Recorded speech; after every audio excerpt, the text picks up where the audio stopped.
enjoyable sport, but don't forget about birds while flying kites. Many of the birds are dying. Dear kites, I just want to say you that no matter how much you fly high, just take care of my baby birds because they are the real flyers. Please save birds, let them live. There are many birds who have died because of kite flying.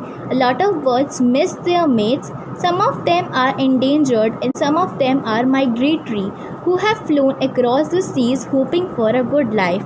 Please do not make your pleasure a cause for their death. Please let them fly in the sky. Birds on the sky. More than these kites.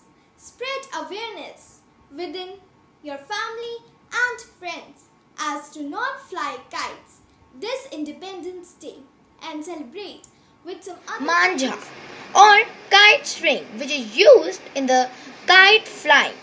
Chinese manja. It is deadly for thousands of pigeons, parrots, crows, owls, endangered vultures, and more. God loved the birds and created them. Humans love the birds but created them. As usual, kite flying is popular on Independence Day.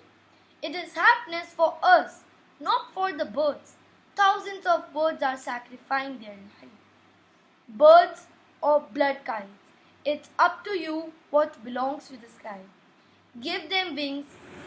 When your kite starts flying, the flying starts dying. So say no to Chinese manjas.